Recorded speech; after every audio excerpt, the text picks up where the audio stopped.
I think many people would say the biggest challenge of being involved with music education, whether you're in the schools or in the cultural organizations, as I am, is a general feeling that you're on the margins.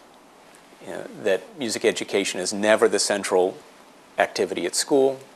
It's never the central activity at your orchestra. I say that that's a perception, and it can be an obstacle to people staying involved. It can be a factor in burnout for music teachers and administrators. But I think you can also look at the glass as half full, and you can see progress happening.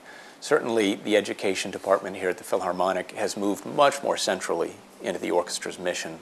And you see that happening with orchestras, with presenters, with opera companies. Every kind of classical cultural organization is really in the process today of redefining itself as a vehicle for bringing a great tradition across to the widest group of people possible.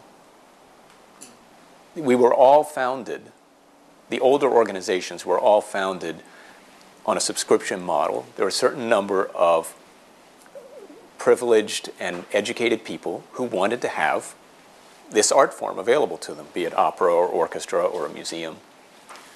And they would put in the money, and it was their organization. They would subscribe, they could come, they had their seats, and it all worked. It was like a club.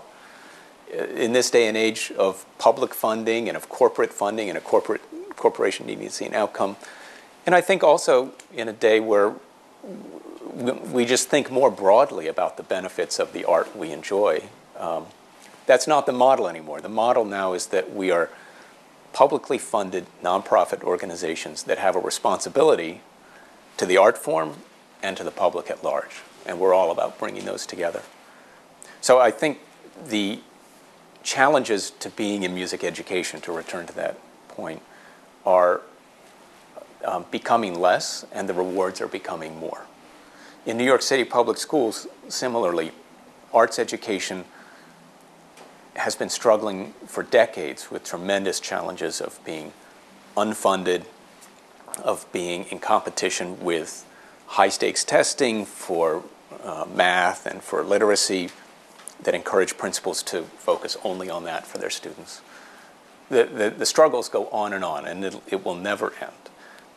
But the school system, led by the mayor and by the chancellor, are really putting the arts on a whole new level and giving us a lot more to work with in partnership with the cultural organizations.